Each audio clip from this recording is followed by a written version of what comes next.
1975년 2월 15일에 박경리.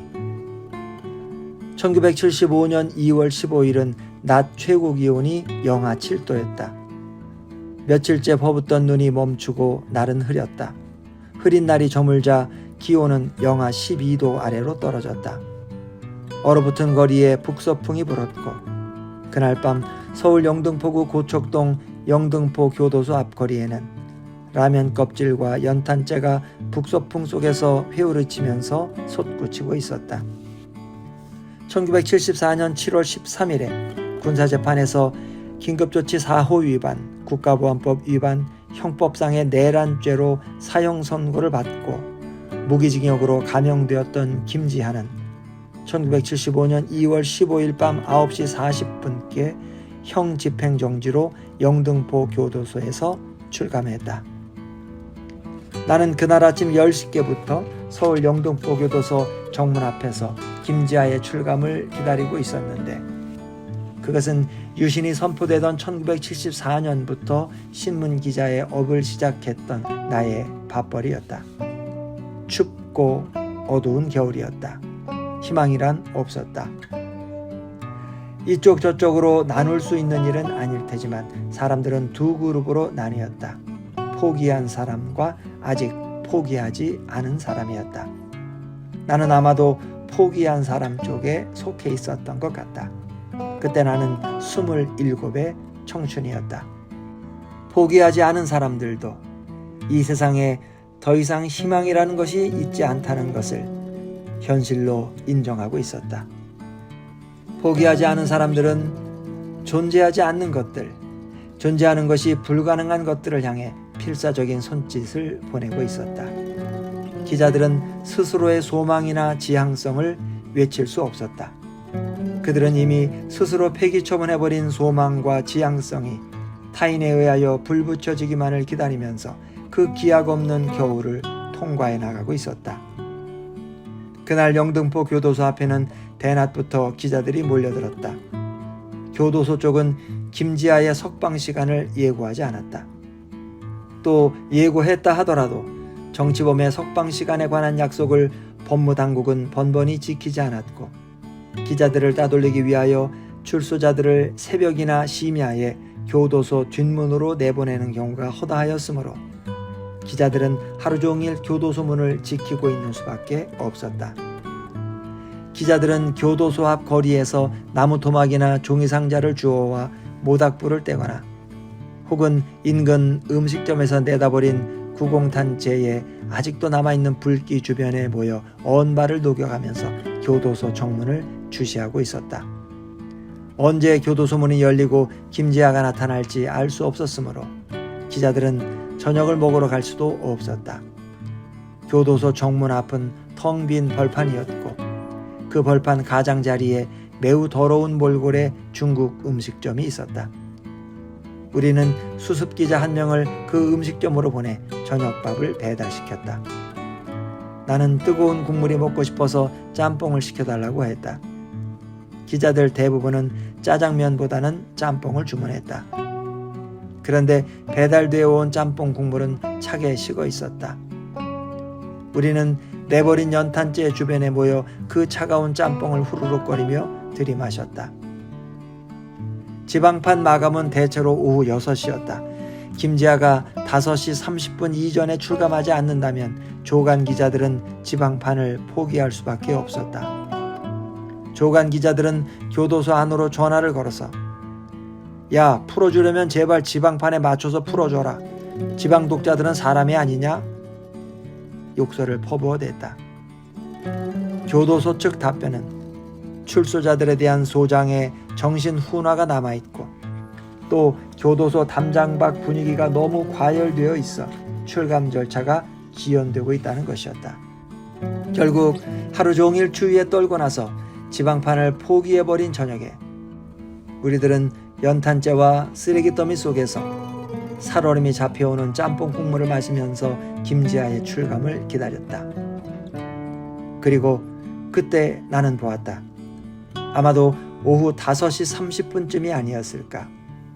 내가 짬뽕 그릇에 입을 대고 국물을 들이마시고 고개를 쳐드는 순간 교도소 정문 맞은편의 야트막한 언덕 위에 웬 허름한 여인네가 포대기로 아이를 업은 채 추위 속에서 웅크리고 저물어가는 교도소 정문 쪽을 내려다보고 있었다. 그 여인네 옆에는 영업용 포니2 택시가 한 대 정차해 있었는데 그 여인네가 출소자를 마중하기 위하여 배절한 택시였다. 아마도 운전기사가 연료를 아끼느라고 택시 안의 히터를 꺼버린 모양이었다. 아이 업은 여인네는 자동차 밖에서 떠올고 있었다. 그 여인네는 자꾸만 허리춤을 축혀 올려 미끄러져 내리는 아이를 끌어올리고 있었다. 저 여인네가 혹시 박경리가 아닐까라는 생각이 미치자 나는 짬뽕 그릇을 슬그머니 내려놓고 기자의 무리를 떠나서 그 여인네 쪽으로 접근했다. 날이 이미 어두워졌으므로 멀리서는 인상을 파악할 수가 없었다. 가까이 가보니 그 여인네는 과연 박경리 선생님이었으며 그 아이는 그 아버지가 수배방을 피하여 도망다니던 1974년 4월 19일 날 태어난 강희가 틀림없었다. 김지아는 1973년 4월 7일 김용주와 혼인하였고 강은 그로부터 1년 후인 1974년 4월 19일에 태어났으므로 강은 그 부모의 신혼 초에 점주된 것이 확실하고 강이 태어난 지 일주일 후에 인혁당 사건과 민청학령 사건이 발표되고 바로 그날 흑산도에 피신해 있던 그의 아버지 김지아는 검거되었던 것이다. 그렇다면 지금 박경리 선생님의 등에 업힌 저 아이는 생후 10개월 미만일 터였다. 어쩌자고 박경리 선생은 생후 10개월 미만의 어린 손자를 업고 영하 12도의 강추위 속에 바람 부는 교도소 앞 광장으로 나온 것인지 나는 알 수가 없었다. 아마도 집안에 아이를 맡길 만한 사람이 없었던 모양이었다. 나는 박경리 선생님 쪽으로 바짝 접근해서 그분이 나를 전혀 알아보지 못할 위치에 쭈그리고 앉아서 그분을 마음 놓고 관찰했다. 여기 박경리가 왔다고 나는 내 동료 기자들에게도 말하지 않았다. 나는 나 혼자서 그분을 관찰하기로 마음먹었던 것이다. 그분은 담요로 만든 방 하나에 버선을 신고 있었다. 발이 몹시 시려왔던지 이따금씩 방 하나를 벗고 손으로 언발을 주물렀다. 등에 업힌 아이는 머리끝까지 온통 포대기로 감싸고 그 포대기 위를 다시 두꺼운 숄로 덮어서 아이의 모습을 볼 수는 없었다. 아이가 칭얼거릴 때마다 그 여인네는 몸을 흔들어서 아이를 얼렀다.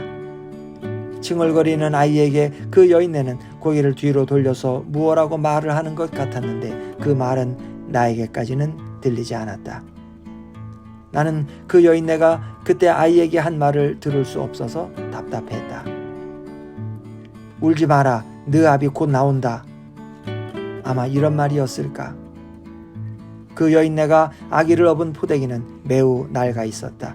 포대기는 누빈 포대기였는데 허리 부분을 넓게 접어서 아이의 등에 힘이 걸리게 바짝 조였으며 아이의 엉덩이 밑으로 포대기 끈을 여러 겹 둘렀다.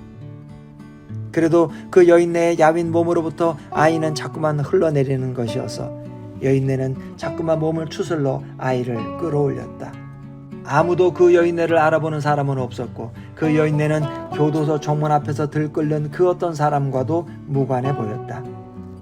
그때 그 여자는 길섭에 돋아난 풀 한 포기보다도 더 무명해 보였고 자신의 존재를 드러내 보일 아무런 이유가 없는 어떤 자연현상처럼 보였다.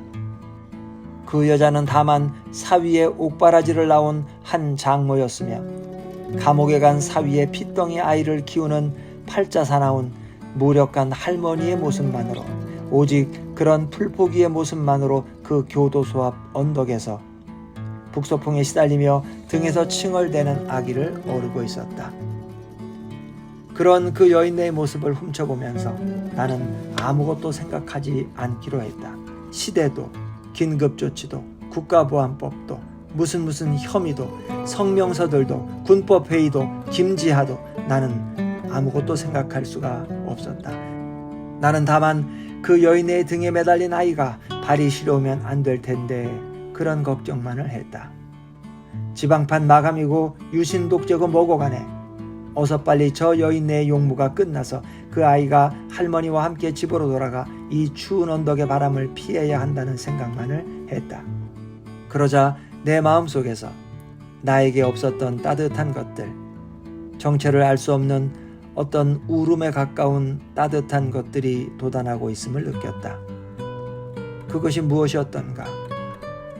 나는 지금 그 20년 전의 따스함의 정체를 겨우 말할 수 있을 것도 같다.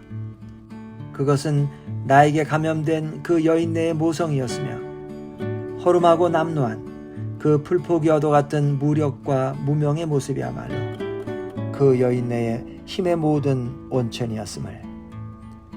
가로등 하나 없는 교도소 앞 광장은 캄캄하게 어두워졌고 기온은 점점 떨어지고 있었다. 밤 9시께 옥문이 열렸다. 나는 언덕 위에 박경리를 버리고 김지아를 맞기 위해 교도소 정문 앞으로 내려가서 기자의 무리 속에 섞였다. 이제 김지아가 나타나면 기자 동료들 사이에서는 서로 김지아에게 가까이 접근하려는 난투극이 벌어질 것이 분명했다. 나는 구두끈을 졸라매했다. 그날 영등포 교도소에서 출감한 정치범은 모두 12명이었는데 대부분이 긴급조치 위반으로 걸려든 학생들이었고 김지아와 박형규, 백기환이 이날 석방의 초점이었다. 적어도 기자들에게는 그랬다. 밤 9시부터 학생들이 풀려나기 시작했다. 학생 한 명이 나올 때마다 만세 소리가 터지고 마중 나온 사람들이 우리 승리하리라를 불렀다. 교도소 정문 안쪽에서 군의 가로등 불빛 속에 머리를 빡빡 깎은 김지아가 나타나 정문 쪽으로 걸어오자 교도소 정문 밖 사진기자들은 전원이 전투 배치되었다. 그들은 교도소 철문 위로 기어 올라가거나 교도소 수의실 지붕 위로 몰려 올라갔다. 취재기자들은 제2선에 포진하고 있었다. 그날 밤 나는 팔꿈치로 인접기자를 찍어서 물리치고 또 딴지를 걸며 쑤시고 들어가는 전법으로 김지아에게 가장 가까이 접근한 1군의 기자들 속에 낄 수 있었다. 고은, 천승세, 조태일, 김광엽들이 목이 터져라고 만세를 불렀고 학생들이 김지아를 무동 태워서 캄캄한 교도소 앞 광장을 미친 듯이 달리며 고함을 질렀다.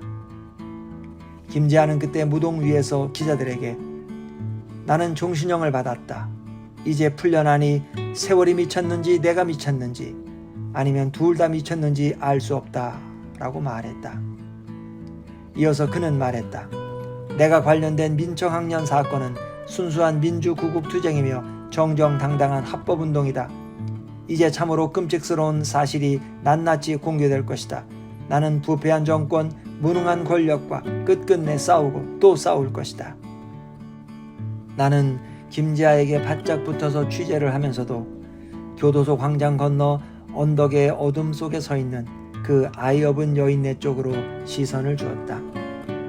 김지아가 무동을 타고 아우성을 치며 광장을 휩쓰는 동안에도 그 여인네는 어둠 속에서 내려오지 않았다.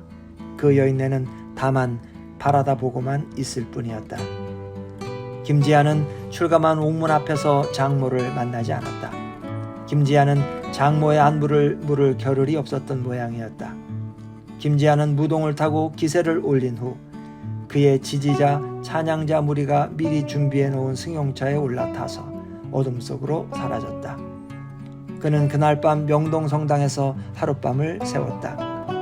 김지아가 떠나버린 어둠 속에 그 여인네는 혼자 오래오래 서 있었다. 아무도 그 여인네를 알아보지 못했다. 김지아가 어둠 속으로 사라지자 기자단의 대부분은 김지아의 승용차를 따라 명동성당으로 향했고 환영 나온 학생들, 기독교인들의 무리도 썰물처럼 빠져나갔다. 교도소 앞 광장은 매서운 추위가 몰아쳤고 아직도 출감하지 않은 백기환을 기다리는 사람들 몇 명이 남아있었다. 나는 김지아가 출감하던 순간을 기사로 엮고 전화로 본사에 송고하고 다시 백기환이 나오기를 기다렸다. 백기환은 밤 11시께 석방되었다. 그때까지 남아있던 기자단은 백기환의 석방이 늦어지는 이유를 교도소 당국에 추궁했다. 이미 발이 시려서 마비 지경에 이르렀고 추위와 배고픔에 지쳐 기자들은 악에 바쳤다. 기자들은 교도소 당국에 욕설을 퍼부었다. 그런데 교도소 당국의 설명은 백기환의 긴급조치 위반 부분은 형집행 정지가 되었으나 그로부터 6년 전에 국민투표법 위반으로 벌금형을 선고받은 전과가 또 있어서 그 벌금 10만 원을 납부하지 않으면 석방할 수 없다는 것이었다. 이 소식이 교도소 담 밖에 알려지자 즉각 모금이 시작되었다.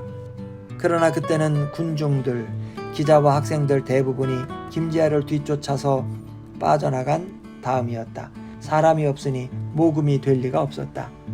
기자들은 모금에 참가할 수가 없었다.